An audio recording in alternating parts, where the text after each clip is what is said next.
And Damodar Priya is giving class this morning, first time from Krishna House, and the online Krishna children programs that she runs. Very happy to have you give class today.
So Hare Krishna, thank you so much everyone for welcoming me to this home temple.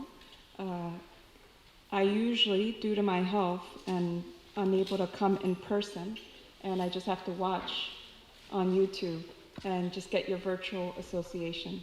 So I'm very, very grateful to Krishna and his infinite mercy that he was able to heal me enough so that I can make it here and have this opportunity to see you all in person and to serve the devotees in this way. Okay.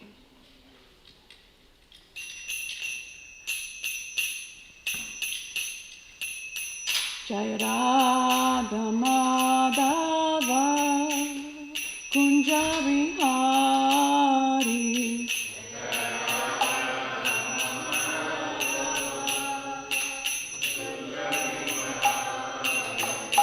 Jaya Radha Madhava Kunja Vihari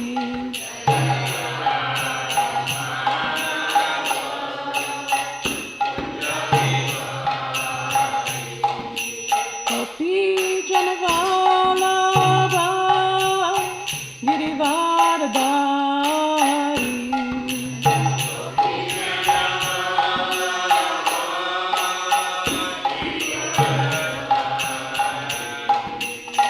Gopi Janavalabha Girivardhari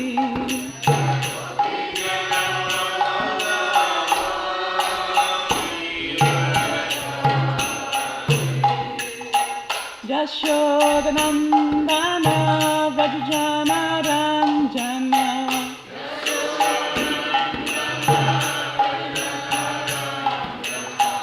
Yashodanandana Vrajajana Ranjana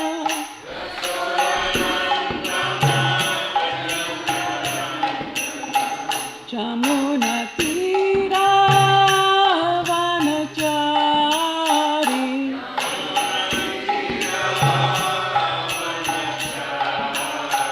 Jamuna Tira Vanachari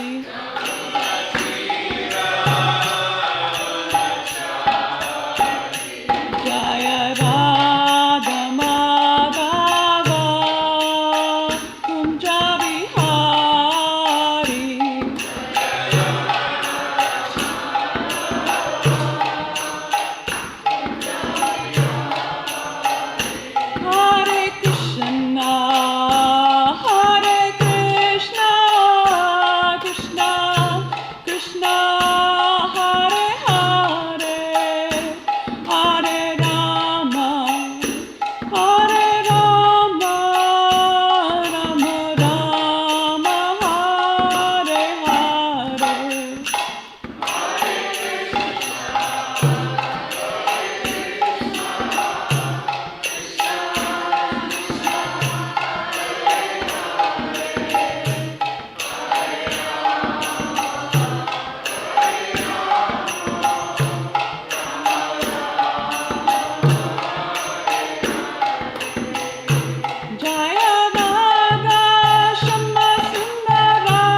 Bhagavate Vasudevaya.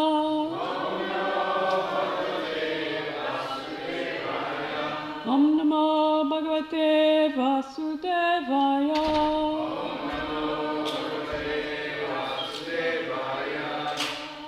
Let's recite together. Narayanam Namaskritya Naram Chaiva Narottamam Devam Saraswatim Vyasam Tato Jayamudirashe Nashta Preshu Abdeshu Nityam Bhagavata Sevaya Bhagavati Uttamashloke Bhaktir Bhavati Naishtiki. Okay, I know the microphone needs to be near me, but I'm also short, so I want to be able to see my screen.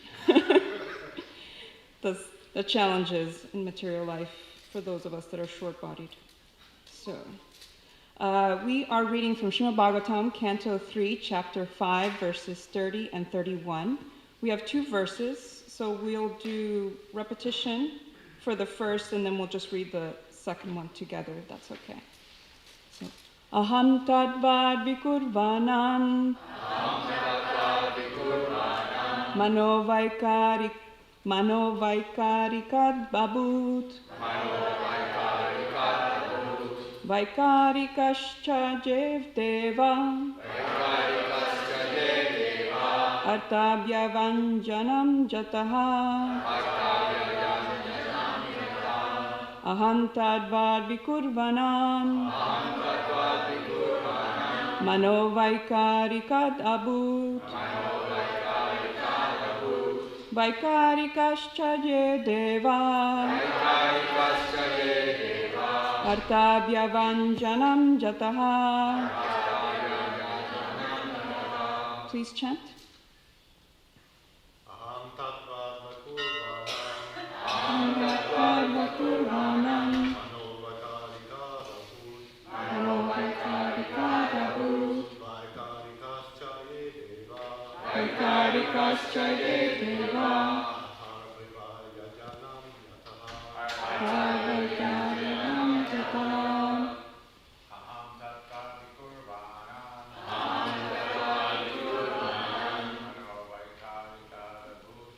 Manovakarikadabhut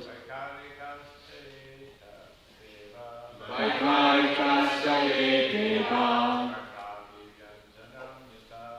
Artabhyavanjanam jataha. Vaishnavis? Aham tadvad vikurvanam Manovakarikadabhut Vaikarikascha deva Artabhyavanjanam jataha. Aham tadvad vikurvanam Manovakarikadabhut Vaikarikascha deva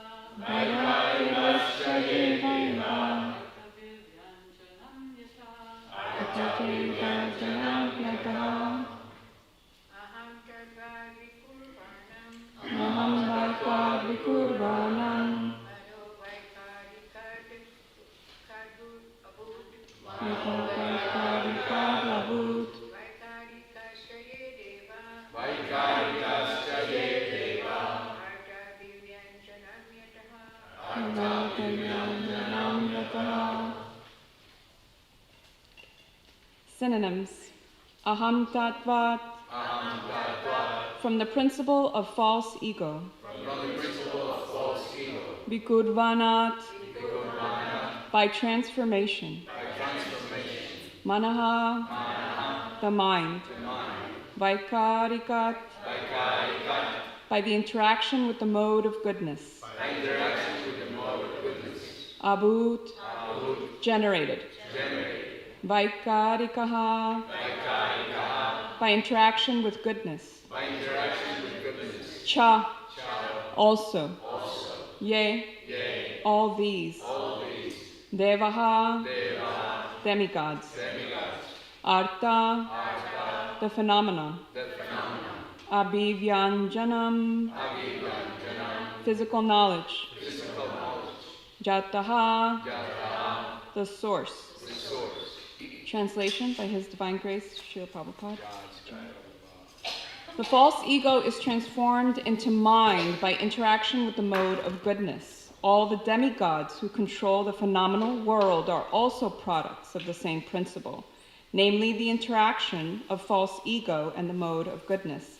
Please repeat after me. The false ego is transformed into mind.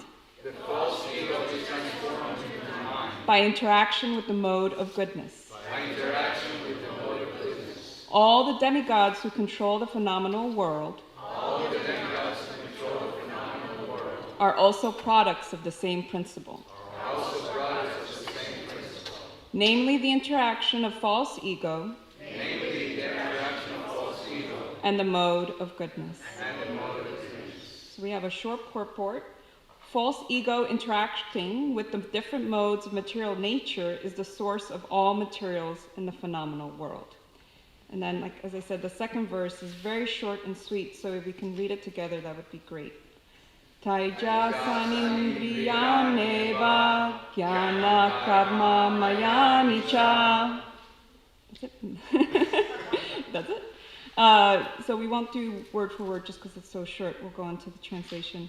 The senses are certainly products of the mode of passion and false ego, and therefore philosophical speculative knowledge and fruitive activities are predominantly products of the mode of passion. So let's repeat this all together, please.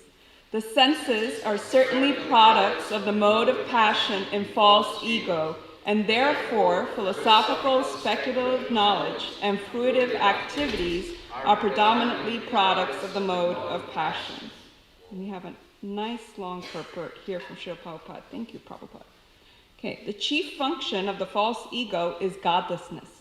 When a person forgets his constitutional position as an eternally subordinate part and parcel of the Supreme Personality of Godhead and wants to be happy independently, he functions in mainly two ways. He first attempts to act fruitively for personal gain or sense gratification, and after attempting such fruitive activities for a considerable time, when he is frustrated, he becomes a philosophical speculator and thinks himself to be on the same level as God. This false idea of becoming one with the Lord is the last snare of the illusory energy, which traps a living entity into the bondage of forgetfulness under the spell of false ego. The best means of liberation from the clutches of false ego is to give up the habit of philosophical speculation regarding the absolute truth. One should know definitely that the absolute truth is never realized by philosophical speculations of the imperfect egoistic person. The absolute truth, or the Supreme Personality of Godhead, is realized by hearing about him in all submission and love from a bona fide authority who is a representative of the 12 great authorities mentioned in the Srimad Bhagavatam. By such an attempt only can one conquer the illusory energy of the Lord, although for others she is unsurpassable, as confirmed in Bhagavad Gita 7:14.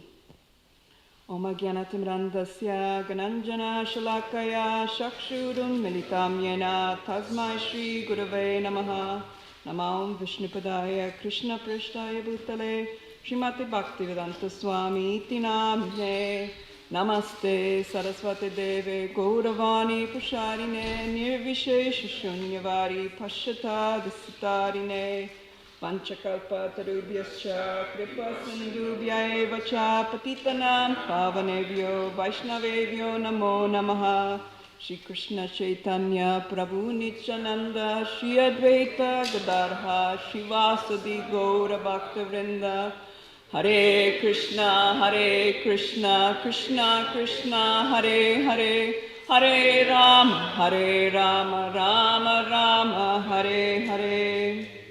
Dear devotees, I humbly ask for your blessings of every single one of you in this room and those of you who are watching virtually on YouTube. Please may I speak in this class in a way that glorifies God and inspires myself and others to serve Guru and Radha and Krishna. Haribol. Okay, so thank you. Thank you for this opportunity to serve all of you. I feel humbled, which is good. You should feel humbled when you're on the Vyasa-san, I think. So the two main points that I want to discuss today are the issues that are discussed in these two verses. So the two main issues that I found were false ego and forgetfulness. And then I would like to finish with some positives, because it's always nice to finish with something positive, which are the solutions, which are submission with love and devotional service. So why did I pick these points? Well, right there in the purport of verse 31, Prabhupada so beautifully illustrates the whole key thing that is forgetting, right? He says, we forget that we are part and parcel of Krishna. We forget that seeking our happiness away from him is not possible. True happiness, that is, right? Forgetting that working for our own pleasure instead of his is not the true goal in life. And worst of all, we forget that we are not in control of anything. We are not God. And all this is false ego, right? So Prabhupada just keeps bringing it home again and again. And why does he keep saying that? What's the word that we're talking about right now? Because we forget. Yes, exactly. So I know that in my personal experience, when I am feeling very anxious or nervous, it's usually because I forget that I am not in control, right? I can prepare as much as I can do as much as I can, and then finally I have to let it go and let God, as they say, right? So just let Krishna do it. So what are some shastra or some things from Srila Prabhupada that support this that I was able to find? I love searching through Vedabase. I don't know if anybody else is a Vedabase geek. No? Nobody else? Okay. Well, I love Vedabase. And in the Bhagavad Gita intro, Srila Prabhupada says, when we are materially contaminated, we are called conditioned. False consciousness is exhibited under the impression that I am a product of material nature. This is called false ego. So again, Srila Prabhupada gives us another way to understand false ego, understanding it within this quote, that we are not a product of material nature.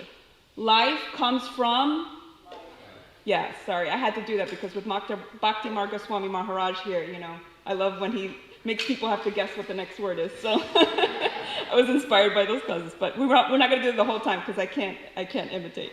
But that's just an honor. So we are spirit souls who are temporarily inhabiting material bodies. And these are basic principles that Srila Prabhupada keeps reinforcing. Why? Because we keep forgetting it, right? So we have that theme that's going on. Why are these things told to us again and again? Because we forget them. Why? Because we're conditioned, right, by the material nature. And that's okay. We can have compassion for ourselves and for others because of that. So another place where I found a really beautiful support to this by Srila Prabhupada is in Bhagavad Gita 3.27, both in the verse and in the purport. So the verse is, the translation is, the spirit soul, bewildered by the influence of false ego, thinks himself the doer of activities that are in actuality carried out by the three modes of material nature. The person in false ego takes all credit for doing everything independently, and that is the symptom of his nescience. So why did I want to include these quotes? Well, the first part of it is that reinforcing that we're not the doers, right? So as I mentioned, we need to let go of that ego, like I'm the one that's doing everything. No. I mean, even just me being here, as I said, like it's only by Krishna's mercy, right?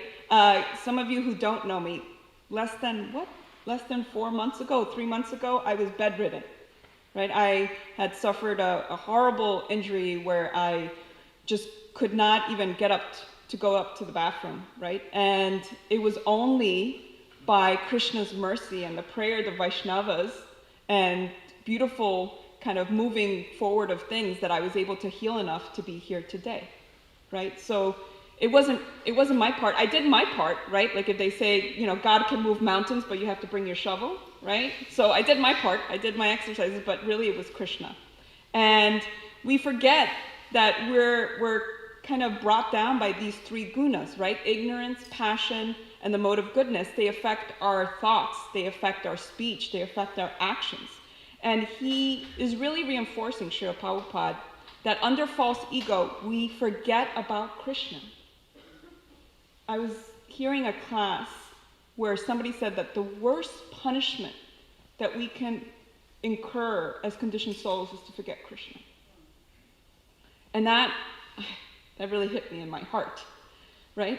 We forget about Krishna, and not only do we forget about him, but we take credit for everything in our lives. We forget to thank him for everything. I've heard that most people only remember God to blame him for what is going on wrong. But when things go right, we're quick to take credit for it, right?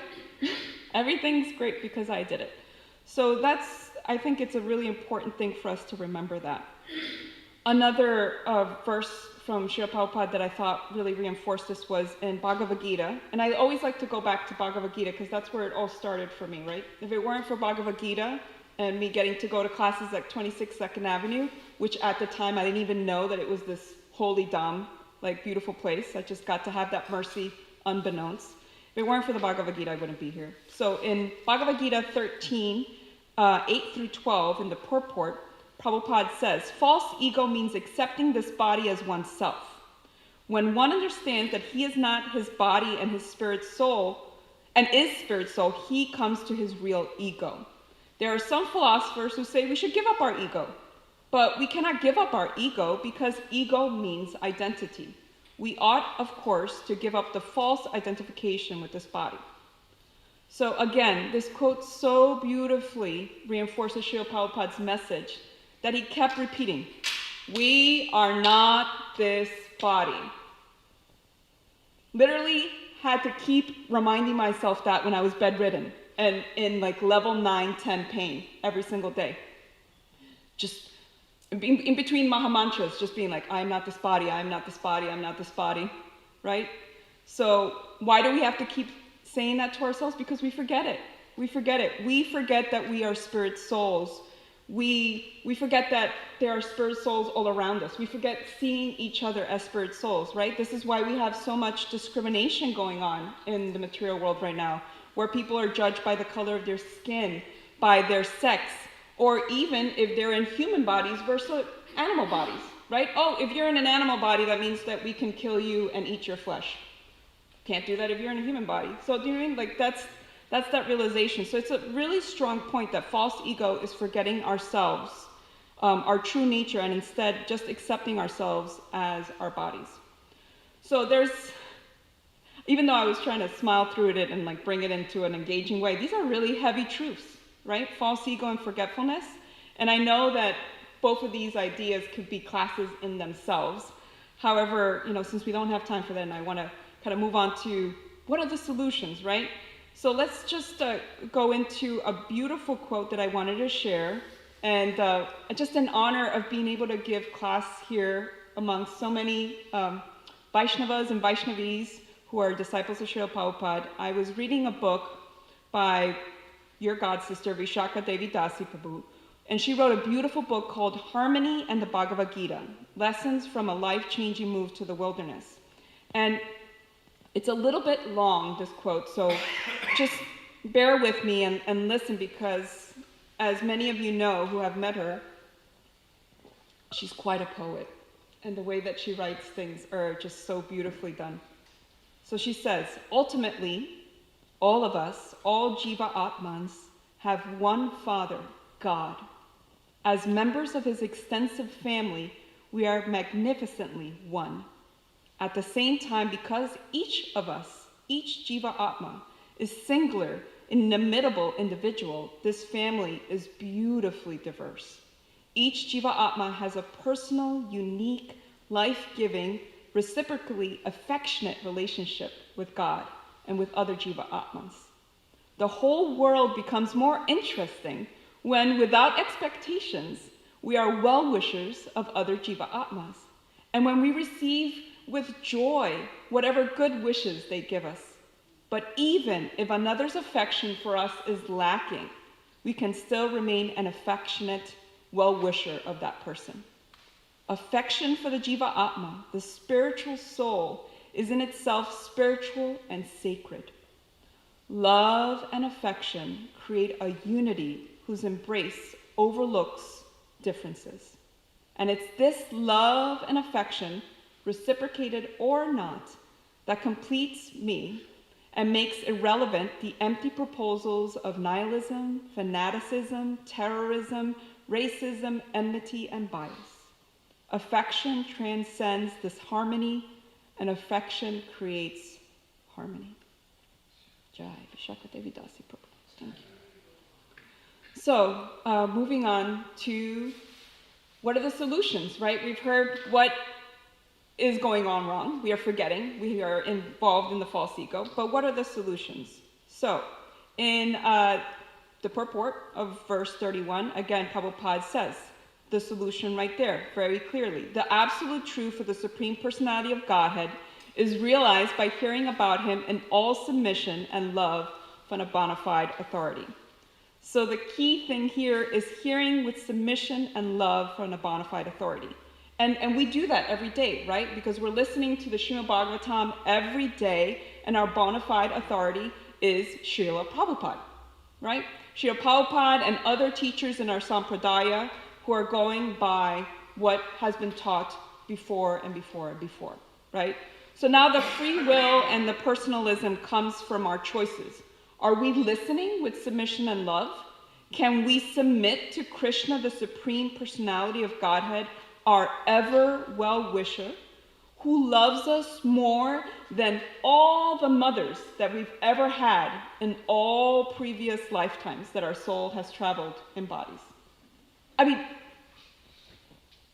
if you really let that sink in, and I'm really trying not to cry during this class, but it really hits you how much Krishna loves us. Okay. So, let's unpack this further again with some more Shastra, and like I said, let's go back to the Bhagavad Gita. So in Bhagavad Gita 2.71, or 271, sorry, in the purport, Prabhupada says, to understand one's actual position as the eternal servitor of Krishna, without falsely claiming this material body to be oneself, and without falsely claiming proprietorship over anything in the world, is the perfect stage of Krishna consciousness. So why do I share this? So to make it a little bit personal, since a lot of you don't know me, I think the only ones that maybe know me here are Sukata Prabhu and my husband, Paul Prabhu. So just so you can get to know me a little bit. When I first came to Krishna consciousness, way back when in January 2015, which wasn't really that long ago, which also blows my mind how merciful Krishna is, that there's no way back then that I thought I would be doing this right now, this service. Like, if you would have told me, I would have been like, ha, and then I would have left 26 Second Avenue. But anyway, that's besides that. So when I went to classes at 26 Second Avenue, and I was listening to the Bhagavad Gita, the words submit and submission came up a lot. A lot. Not only in the verses, but also in the devotees that I was interacting with. They were constantly telling me, submit to Krishna, submit to Krishna, submit to Krishna. And I didn't even know who Krishna was. Like, literally did not have a clue. I knew that Krishna was God, but I didn't know who was he? Like, you know what I mean? Like, I had this idea. I grew up Catholic, so that's the idea that I had. I didn't know about our beautiful, beautiful, sweet blue boy, Krishna.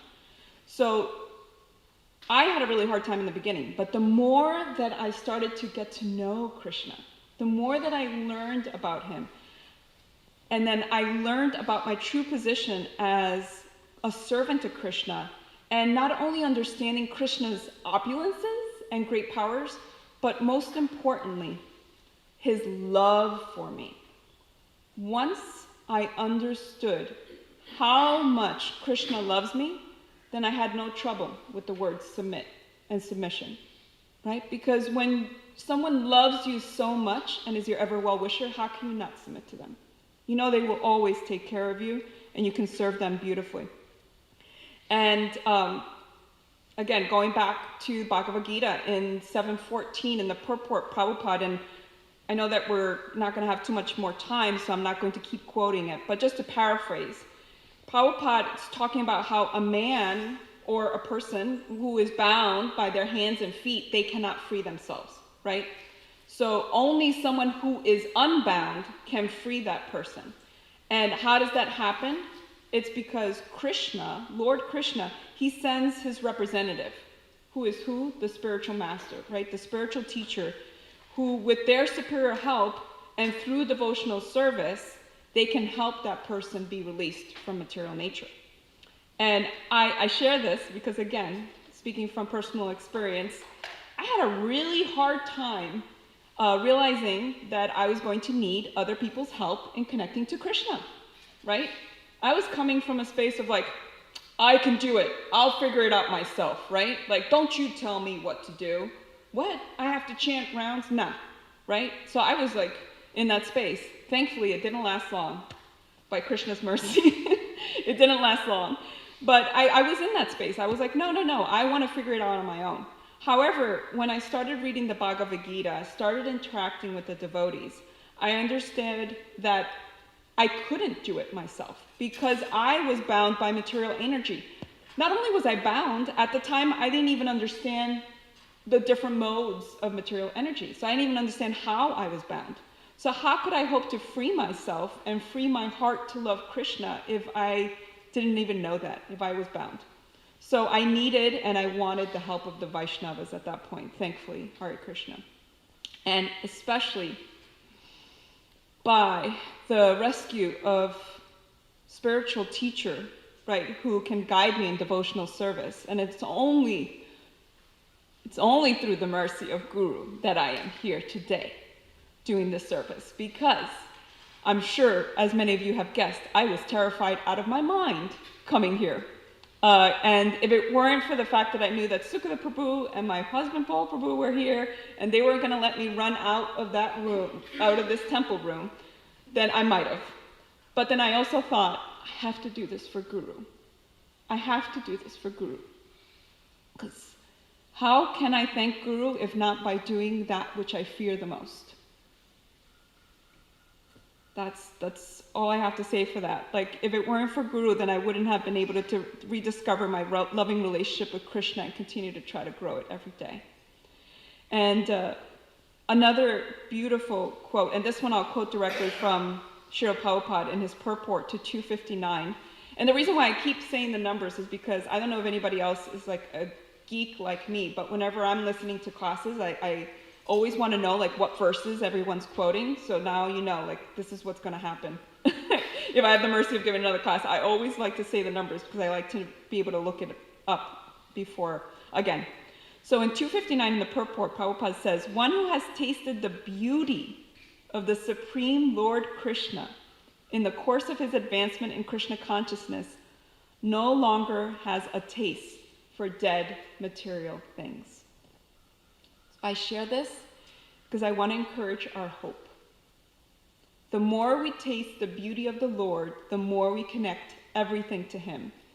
And then it's easier to keep going for that higher taste, as Srila Prabhupada said.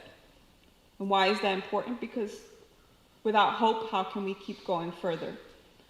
As I shared from my personal example, I was bedridden. I had a horrible injury with my back, and I wasn't able to get up. And it was really hard to have hope. It was really hard to have hope, but thankfully my husband kept repeating to me, this all is temporary, right? You are not this material body, and this is temporary. So that was my hope at that point. But also later on, just knowing, like, if I can keep going, and I prayed to Krishna, I was like, Krishna, if you can heal this, then I promise I'll keep trying to do more service, even if I'm afraid. Oh boy, do not pray to Krishna, because he will answer very quickly. I had no expectation this is what he was going to send my way. So my husband always says, he's like, he's always very careful about what he prays to Krishna, because he's like, I've seen what he's done with you, right? so I want to be careful. Yeah, but it is hope given, right? Because Krishna, when we pray to Krishna, he may not give you what you want, but he's going to give you what you need, right? And then in the teachings of Lord Caitanya in the introduction, and this I'll paraphrase because it's a long quote, but Prabhupada is talking, he's quoting Srila Rupa Goswami. And Srila Rupa Goswami is being asked, like, how can we remain uncontaminated in this world? How can we do that? If we have to interact with this world. And he says, if we simply go about what we're doing when our ambition is to serve Krishna. If at every moment we're saying, how can I serve? How can I serve? And he says, if we use everything in the service of Krishna, if we simply speak to other people about Krishna consciousness, we are rendering service, right? If we put our mind, our senses, our speech, our money, our energies, are all engaged in the service of Krishna, then we're no longer a material nature. Other people may think we are and may see us, and again, we'll forget and then we'll go back and forth, right? But in that moment, we're in Krishna consciousness and we can really transcend the platform of material nature. And the reason why I share this is because the beauty of Krishna consciousness, the beauty of bhakti, is that ultimately it's so practical. It's simple for the simple, as Srila Prabhupada has said, and complicated for the complicated. Exactly. So we can be in this material world and not be contaminated by it if we go around asking ourselves in every moment, how can I serve you, Krishna?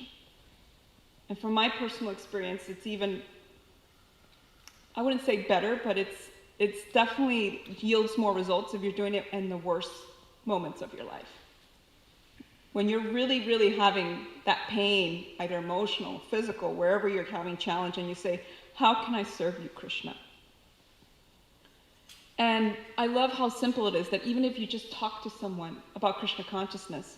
So my husband and I, we do self-prasadam distribution. I don't know if anybody else does self-prasadam distribution. So there's a vegan potluck that we go once a month.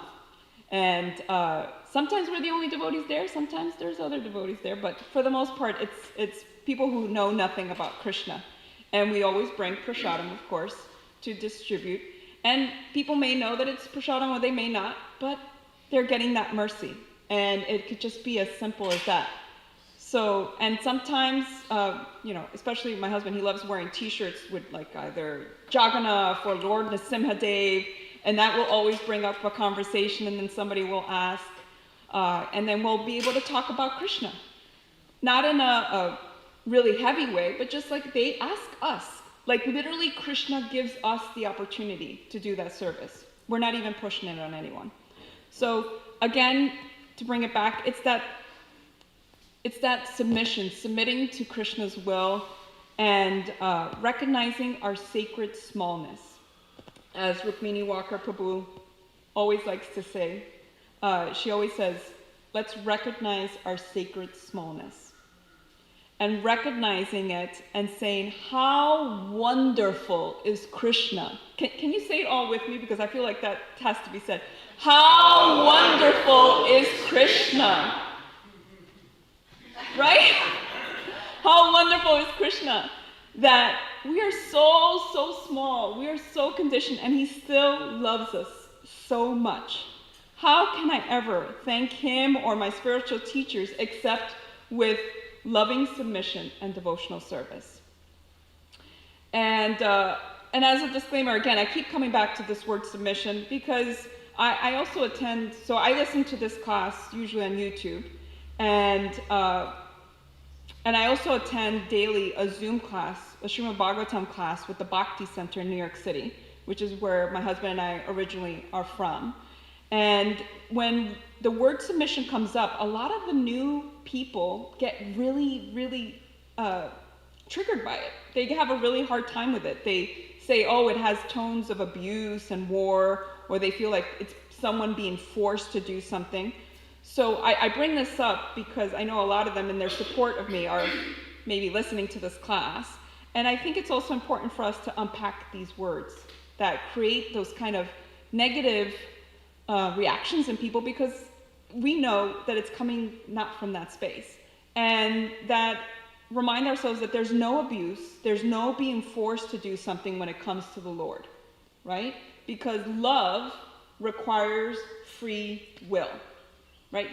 Krishna does not want robots. Krishna does not want mindless slaves, right? He wants us to choose to serve him. He wants us to choose to love him, right? And when we were having this class in the Bhakti Center, Srimad Bhagavatam class, someone beautifully gave the example of thinking of submission as a child submitting to a loving parent. Right? When we are a child and we know that our parent loves us so much and will always care for us, how easy is it for us to just lift up our arms and say, carry me. I trust you. I love you. So if we think of that word submission in that sense, and we think of Krishna in that sense, then we can very easily, lovingly submit and serve with devotion the Lord. So to wrap things up, because I definitely want to leave room to hear from all of you beautiful Vaishnavas and Vaishnavis, I wanted to share, again, in honor of being in this August assembly, one of your god sisters, Pranada Kamtoy Prabhu, she wrote a writing for this beautiful poetry book called Bhakti Blossoms, a collection of contemporary Vaishnavi poetry. And I felt like we couldn't finish the class without bringing up Radha. And I wanted to read her quote about Radha.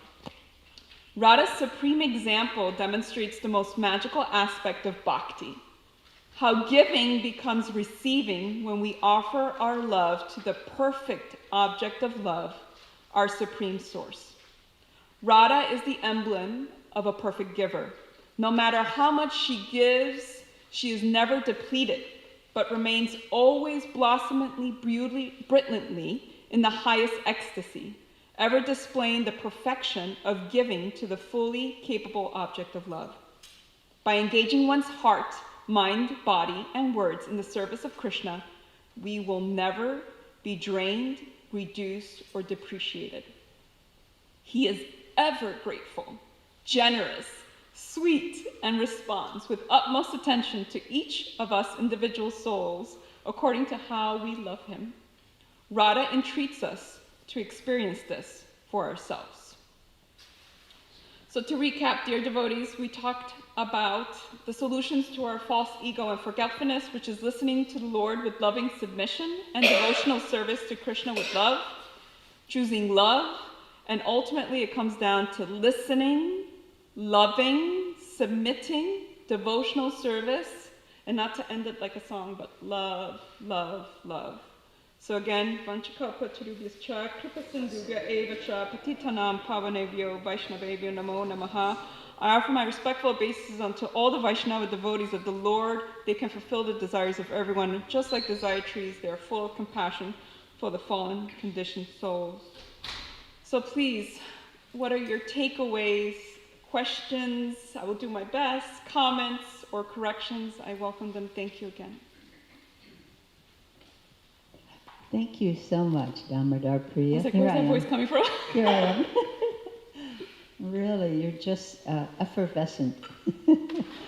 Really, very, very nice. Thank you for taking that step. Oh, now I can see you. Sorry, I need my glasses for this, but I don't need this anymore. But I do have a question. Mm-hmm. How do we strike a balance between letting go and let God, and God helps those who help themselves? You know what I mean? Does one, in that mood of, I'm not the doer, Krishna's the doer, so why do I have to, do I have to do anything? Want to comment on that? Yeah, no, I think that's a great question because I've asked that many a time to both my spiritual teacher, and I think I'm one of those annoying people that attend Srimad Bhagavatam classes and like to get the same, I'll ask the same question to different teachers just to see if I can get a different kind of angle on it. So I've asked that many times, and what I've heard is it all comes down to discernment. It all comes down to discernment, and it also comes to us having sage counsel, right? And being able to surround ourselves by devotees who we trust that can always offer us their advice as to when we've reached our limit of what we can do, right? And I don't know if this is exactly answering your question, but that's what I've been told when I've asked, and also just knowing that really Krishna wants us to try. Really, Krishna wants us to try. And just like so my background is as a teacher. In this lifetime, I've never had the privilege of having human children. I do have some spirit souls and dog bodies at home who we left listening to the Maha Mantra. But I know that as a teacher, even though I knew that I was fully capable of doing everything myself, right? I know the alphabet, I know how to do arithmetic and all these things.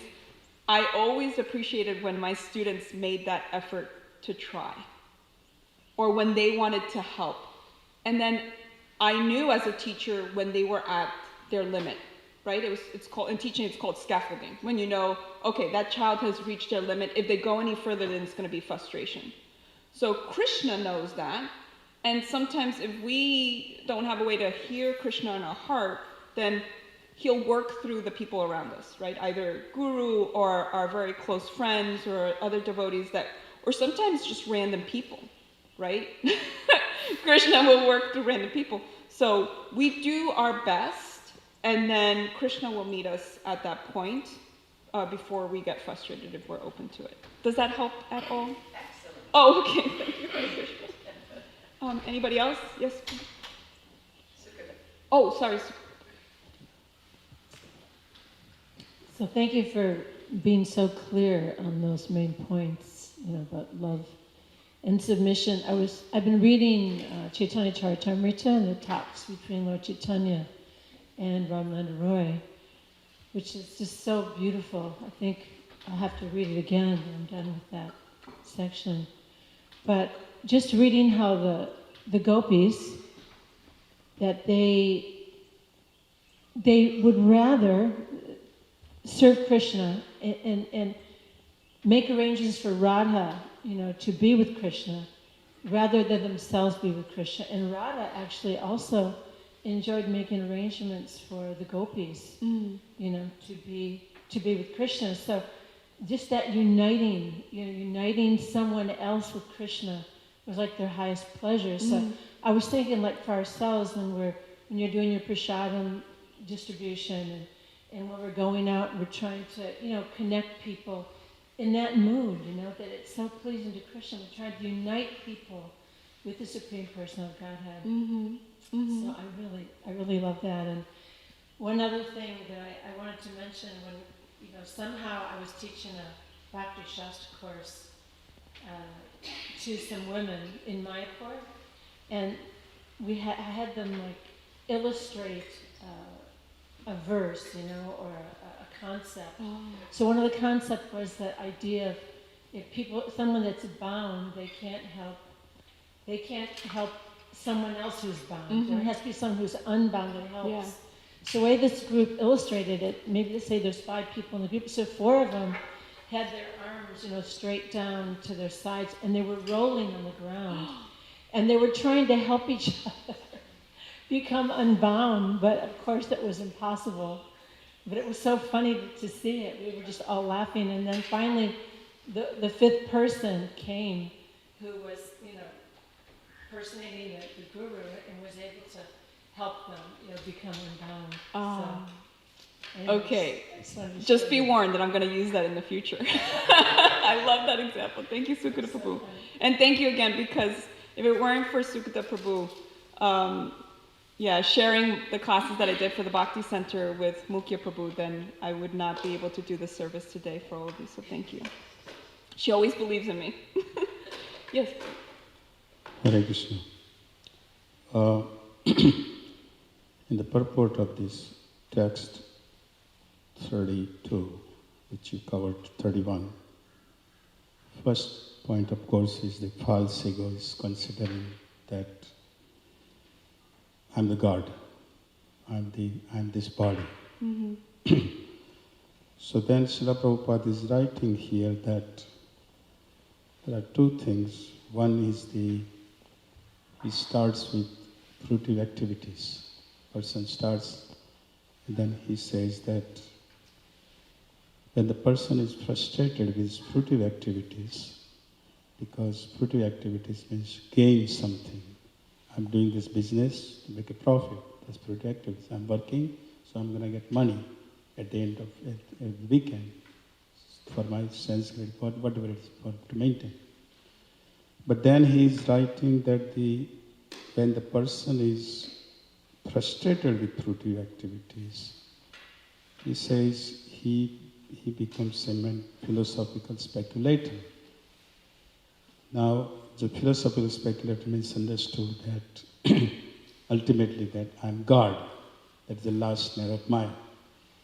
So question is, I'm trying to understand this clearly because usually when person is in fruitive activities, when he's really gains something. He gains power, he gains money, he gains property, he gets everything. Then he wants to think, and he thinks I'm the doer because he gained everything. And he gained everything, then he thinks that, well, I'm the doer and I'm the Lord. So I don't understand here, because here it says that when he's frustrated with fruitive activities, then he becomes philosophical speculator. And philosophical speculator thinks that he's God. I'm a little bit confused in this purport. Yeah, thank you for bringing that up. And just to make sure that I understood your question correctly. So what I heard you say is that in the purport, Prabhupada's saying that someone thinks that they're the doer because they gain so many things from their fruitive activities. However, because they become frustrated with the fruitive activities and the material gains, then they become philosophizing, and they think that they're God. Is that correct? Like, how could that two be? Like, what's the paradox? Usually, when you perform fruitive activities, anything, business, job, whatever you do, corporate level, then you become rich. You have everything. You have everything you have, right? Materially. So then, everybody is working under you. Yeah. So there can be possibly thinking that I'm God. Well, there's so many examples of that in But real life right now. how is that he's frustrated from fruitive activities, then he comes to philosophical speculation, and then he thinks I'm a God. So how is that one? So the way that I understood it, and if anybody else has a different way to hear it, please let me know. But the way that I understood that when I read it is that you can gain all these things, but you become, you get so much greed. Like the greed just grows and grows and grows, and your ego grows with what you gain. So as the false ego grows, because I have all these things, they get frustrated because it's never enough, right? It's like a bottomless hole. They can't fill it. And I know that I try not to read the news and stuff because it's just so negative, but I've personally seen examples of people in real life who are billionaires who are going about, and I'm not going to name names, but who go about thinking, pretty much acting like they're God. Like they think they're God. They think that they can, do all these things that they probably can't do, and they get to that point, and from what I've seen, just because the greed just overpowers them, and nothing satisfies them. Nothing satisfies them. They could have billions of dollars and they're not satisfied. Why? Because what's missing is Krishna. They've been doing all these things for feeding their false ego, which is a bottomless hole, as opposed to, you could be a billionaire, but if you've done it in the service of Krishna and you're using it to do devotional service with it, then you won't get frustrated. And you won't think that you're God because you know who God is. So you're doing it all for who you know God is, which is Krishna.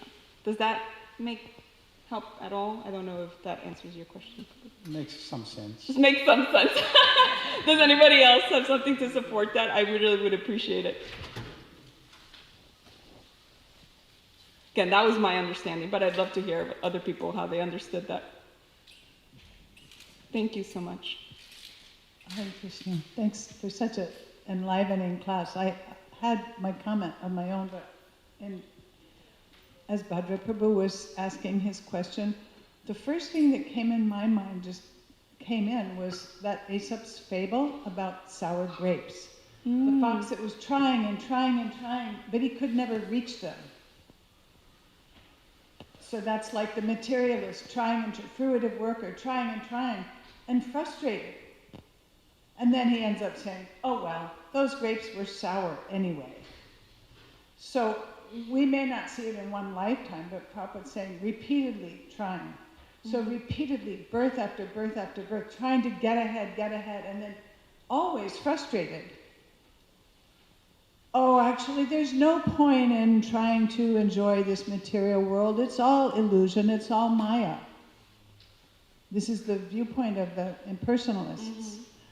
And it's a little bit like the fox that was frustrated, isn't it? So that's one thing I thought of. And then when you were describing the billionaire that can never be satisfied, I was remembering some famous person, I'm not sure who it was, but in our recent history said everyone should have a chance to become rich and famous so that they can see that's not what brings happiness. Yes, yes. You know, so not everybody gets that chance, but it would be, as you were saying, it's frustrating, even if you do get it. And we saw the example of one of the well-wishers of the Hare Krishna movement, George Harrison, right?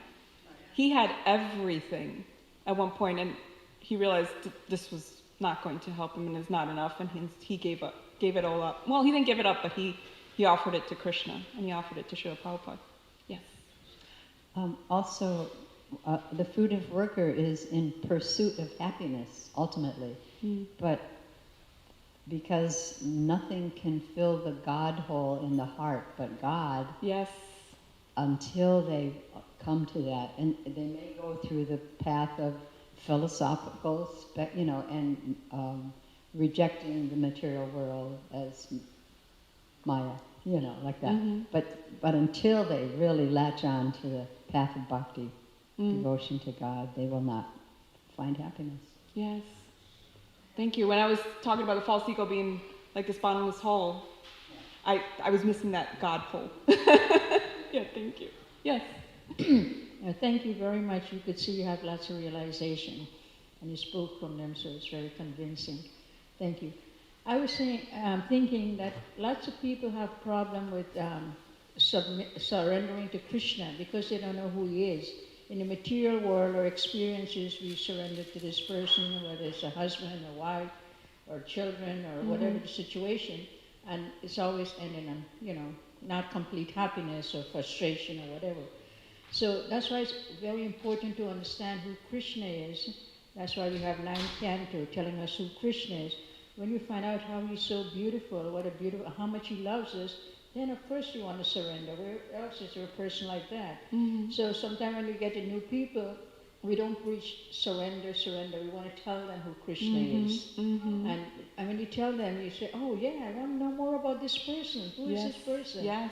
So then surrender will come naturally, or at least they'll want to, surrender because, oh my God, he owns the world, he loves me, he's this person. Sure, who doesn't want Krishna to be their best friend? Yes. He's already our best friend, but we don't know it. So when you get to know them, because our whole religion is based on relationship. Yes. We can go around and so many people die every day, it doesn't matter. But when our friend who we have a relationship with dies, then, we feel that. So Krishna, for most people, they don't know who he is. They see it, oh God, he's powerful, he's great, but what does that mean? But when we learn his true and sweet quality, they have a song, they say, Krishna is so sweet, everything, his smile is sweet, his voice is sweet. When you hear that, it brings that, flowing emotion. Yeah, let me get to know this person. Yeah. So that's what we want to do. Because surrender, when you hear surrender, you think like, oh, surrender, I'm going to be under this person, But when you know who the person is, yes, I want to be under this person. So that's why it's so important to tell them who Krishna is. Surrender, when you hear the term surrender, you go, all right, I would surrender, but let me know who this person is. So we need to, tell them more about Krishna. Yes. Many people, they say they come first to the temple, they don't even see the deities. They see bright lights, they see all this stuff. And when you get to know who Krishna is, and you say, beautiful, you start seeing. I love that. Oh, thank you so much for sharing that. Because it's really true, right? Like bhakti is personalism. It's radical personalism. Mm-hmm. We're not loving an idea. We're loving a person. We're loving two people. Two beautiful people who love us so very much. It starts with an idea because you're here. Yeah. But the relationship is so important. We can only have a relationship with a person. Right. Yeah, not an idea. Right. I can't have a relationship with this. I can have a relationship with people though. Thank you so much. Take turns.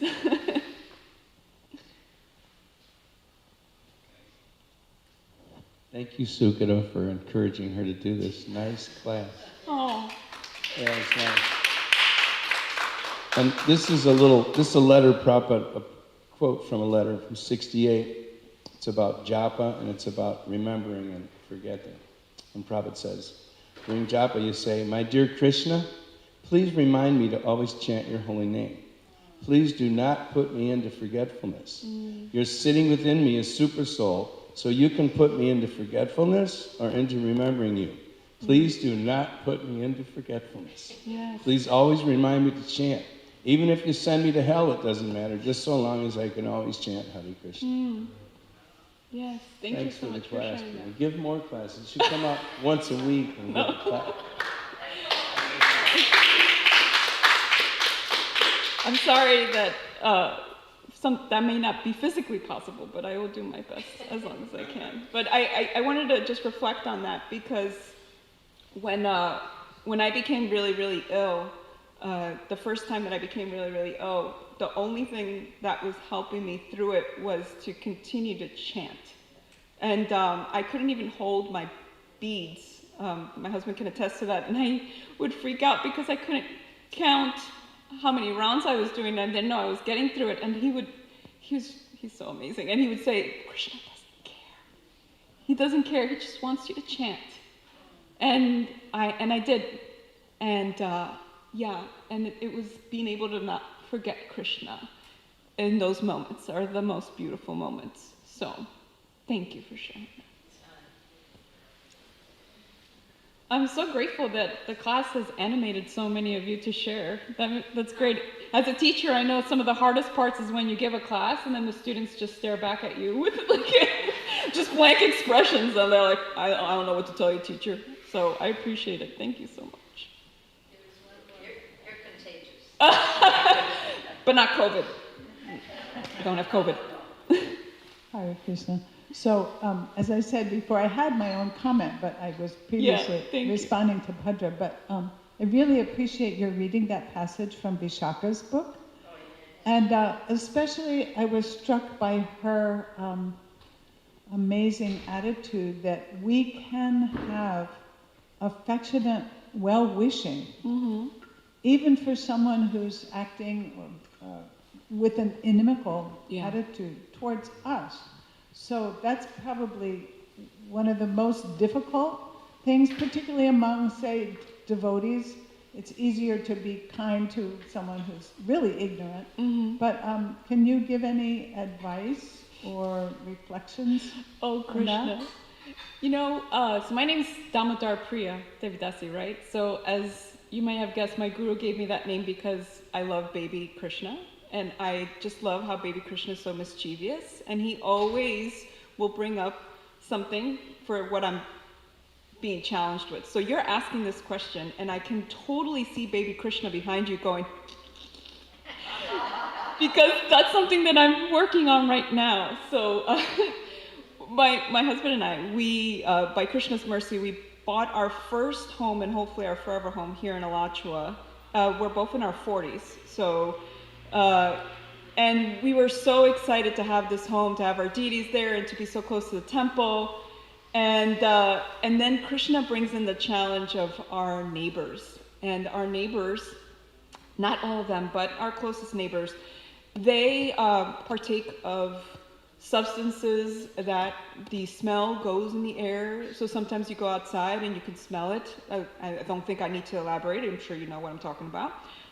They partake of other activities which can be really difficult to be right next door to. And I feel like Krishna is doing this to really make me practice what you're asking in terms of like, how can I be compassionate when others are doing things that I feel like, oh, this is bothering me, right? And again, I'm not trying to negate, it is bothering me. Like, you don't want to negate that it's bothering you. At the same time, and this is also perfect into the question of like, how do you know how much you do and how much you let Krishna do? So this is also going to your question. There comes a certain point where, you know, I reported things to authorities, I've spoken to who I need to speak to, nothing's happening through that. We've offered these neighbors prasadam, obviously they don't know, but we've given it to them. We've done that, you know, and nothing's happening, nothing's changing, right? So we've done our part, and finally I was just getting so frustrated, and I would ask this question during Srimad Bhagavatam classes, I would ask my spiritual teacher, and then finally it was like, you know, it's up to Krishna now, right? So what have we started doing? I remind myself when we're passing by the fence, we sing Hare Krishna. We sing Hare Krishna. We don't know if it's going to make a difference, but we sing Hare Krishna. When I'm doing meditations in home, I did a meditation, and in the meditation I sometimes, you know, get like little images from Krishna where he wants me to work on stuff. And in the meditation, he showed me our neighbors and him hugging our neighbors. And he showed me him in the heart of our neighbors hugging their heart within their heart. And it didn't get any clearer than that. I really got what he was saying, that he loves them just as much as he loves me. And he loves the living beings over there, whether they're in dog bodies or human bodies, and that for me to offer that love. And instead of being like, oh, you know, I'm so annoyed with them, instead offer them the Maha Mantra, offer them the love that Krishna is already offering them, and he's going to work at his timetable.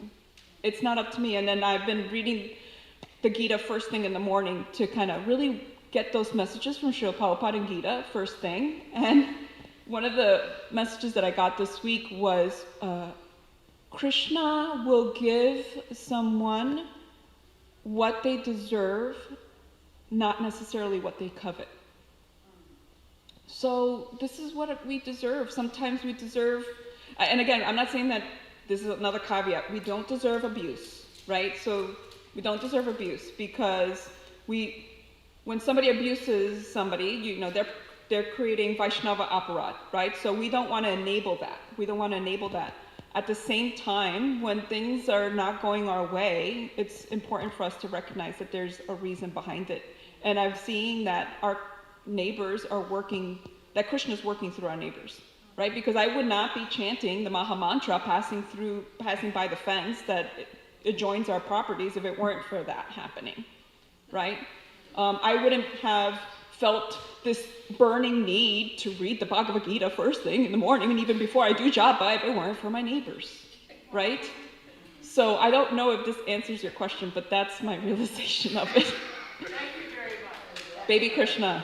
I have a story to tell. Oh, sure. Do you mind if I just put my legs out though? Because.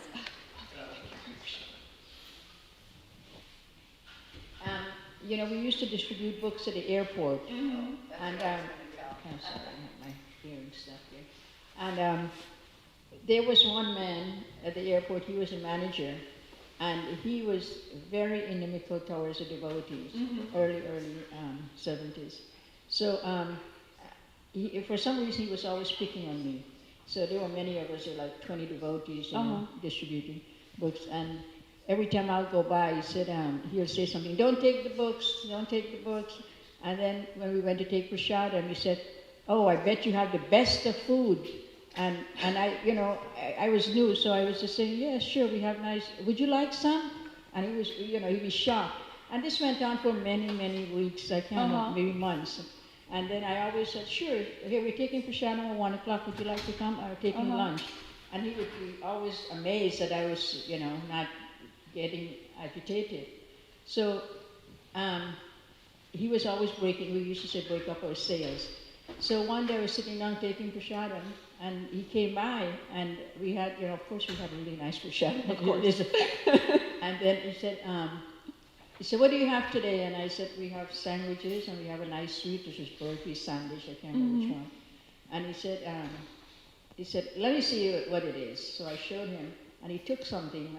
He didn't eat it, he took it, so I figured he probably threw it out, but this went down. So next day he came, or next a few days, he ended up being one of the best persons, So people sometimes, patience, I never, criticized him, or I never said anything. I just tolerated whatever he said.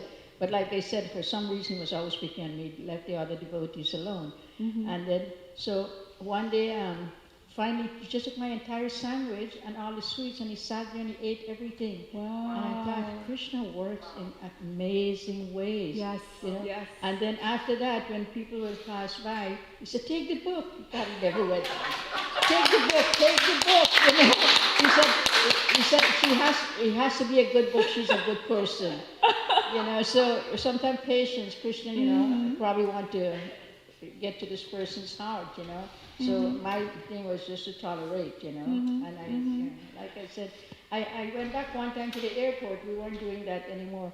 And he said, you're not coming here anymore. What happened? So we can make friends sometimes just by, I wouldn't say behavior, but just by being tolerant. I agree. And thank you for sharing that, because one of my favorite stories, so your god sister Rukmini Walker Prabhu always shares the story of one of your god brothers, Adi Purusha Prabhu, who's in New York, distributing prasadam to the homeless and to people in New York City. And she always shares the story about how he asked Prabhupada, like, Prabhupada, what service can I do for you? What can I do? And then Prabhupada said, you could do what I cannot do. You can go where I cannot go. And how Prabhupada was just, and how Adi Purusha Prabhu was like, where is that? Because you've been all over the world. And Prabhupada said, to the future. And by how you treat the people there, they will know how much Krishna loves you. How Krishna loves them, right? So I think that beautifully illustrates that, and I think that's a great story to finish on. So thank you so much. I really appreciate all of you so very much. Thank you. Haribol.